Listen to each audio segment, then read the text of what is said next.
धनिष्ठा नक्षत्र का शनि का गोचर में एक दो प्रश्न जो आए। इतना आप ओरिड की मतलब थोड़ा डरा क्यों रहे हो? नहीं नहीं, डरा किसी को नहीं रहा हूँ, लेकिन विगत कई सालों से मैं शनि को ट्रैकिंग करते करते आ रहा हूँ। इन ट्रैक में से जो रिसर्च में से ये चीज़ मुझे देखने के लिए मिला है। जैसे 2017-18 में शनिदेव उस समय शुक्र के नक्षत्र में शायद गोचर कर रहे थे।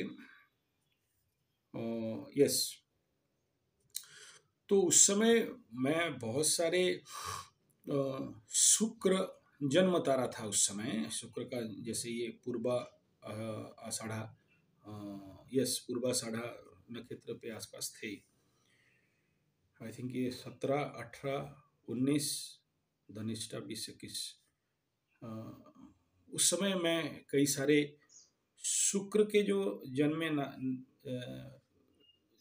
शुक्र नक्षत्र के जो जन्मे जातक थे, ऐसा नहीं है कि केवल पूर्वाषाढ़ा शुक्र का है तो उनके लिए, नो।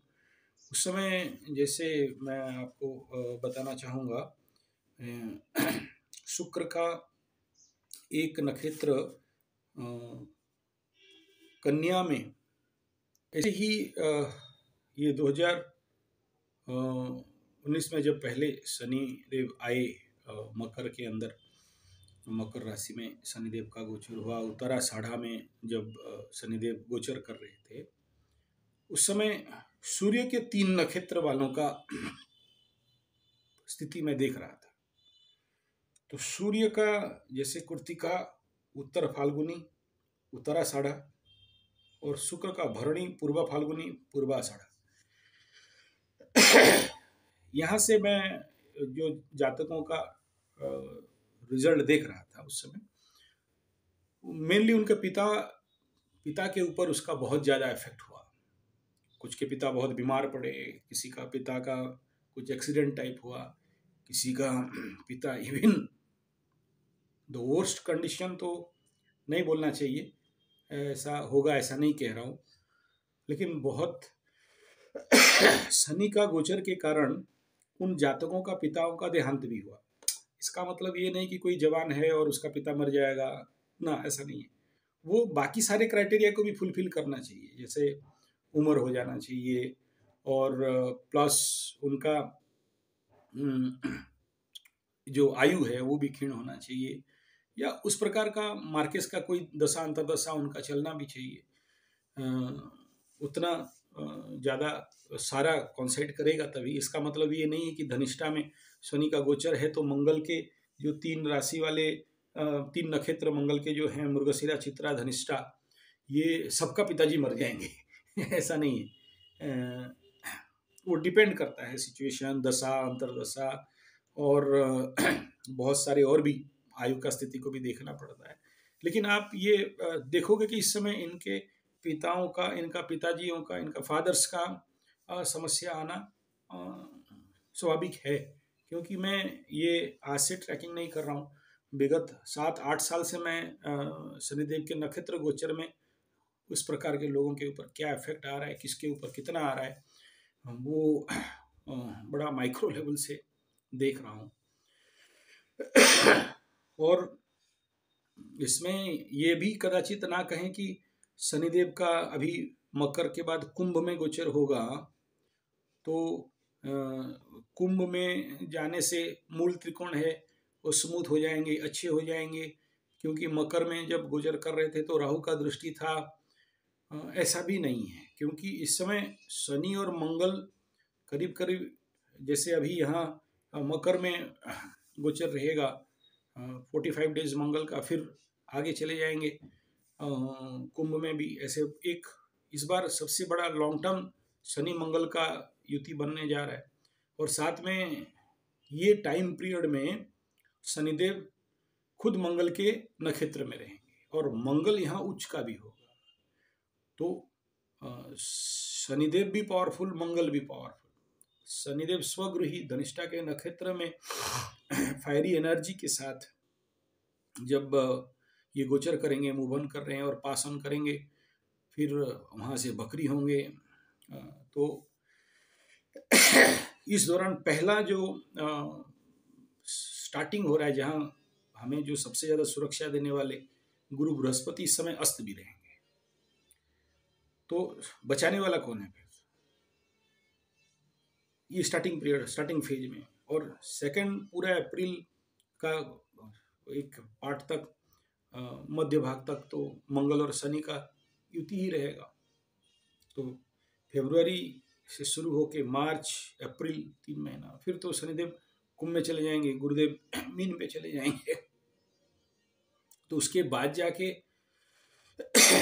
गुरु शुद्धि होने के बाद एक सेफ्टी जोन सृष्टि हो। तो ले दे के ये 3 महीना का पीरियड, ऊपर से धूप, टेम्परेचर भी बढ़ने वाला है। और अभी आप खुद देख रहे होंगे रसिया और यूक्रेन और बाकी कुछ देशों में थोड़ा सा चल रहा है टेम्परामेंट कुछ अलग। हालांकि थोड़ा ठंडा मैं देख रहा था, अभी हो चुका है।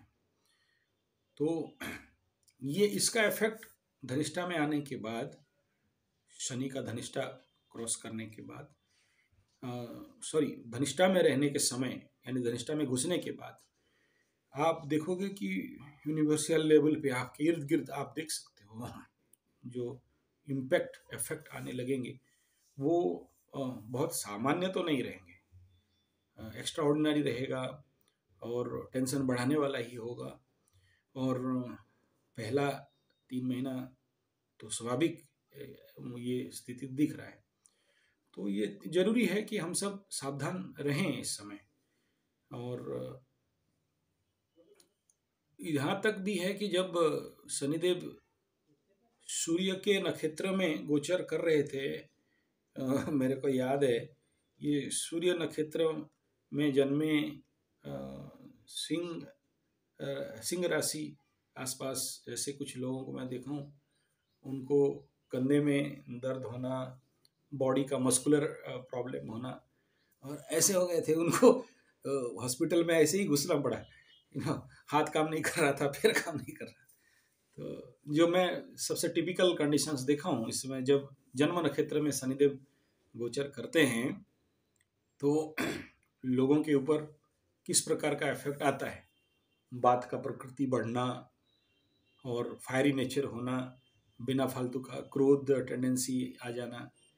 और धनिष्ठा के लिए तो ये ज़्यादा प्रॉब्लमेबल होगा, क्योंकि जिन धनिष्ठा जातक का, जिसमें धनिष्ठा नक्षत्र में जिनका चंद्रमा है और शनिदेव जो गोचर कर रहे हैं, तो करीब करीब ये जो स्टार्टिंग का पीरियड रहेगा, पहला चरण सूर्य और द्वितीय चरण बुध का, और फिर आगे जो जाएंगे, तो डीपली ये बहुत, जन्म चंद्रमा के साथ शनि का गोचर जब बहुत क्लोज होने लगेगा तो डिप्रेशन, टेंशन, मानसिक विषाद, इस प्रकार का क्वालिटी तो और बढ़ेगा ही। और साथ में ये बहुत सारे नेगेटिव थॉट्स को भी दे सकता है। तो इस समय सावधान रहना जरूरी है। और जो भी शनि का रेमेडीज सबको ही जानते हैं, क्योंकि शनि का जो 7.5 वाले हैं, स्वाभाविक बात है, और उनके लिए तो ये मैक्सिमम आदमी को पता होता ही है। हनुमान चालीसा करना, पीपल में पानी देना, शनिदेव का मंत्र का जाप करना, और बाकी सुंदराकांड का पाठ करना, तेल का छायादान, ये सब सबको पता है। ये जरूरी है, ये करते रहना, इसमें बहुत ज़्यादा कुछ नहीं।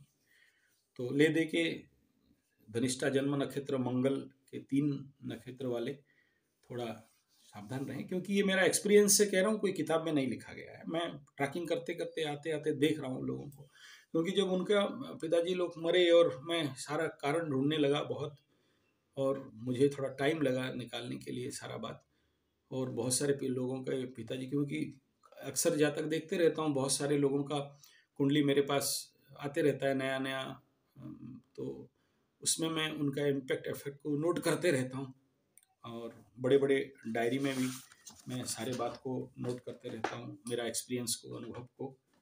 तो इसमें स्वाभाविक बात है, ये हो रहा है, तो बी कॉशियस फॉर दिस, और कुछ नहीं। धन्यवाद, नमस्कार।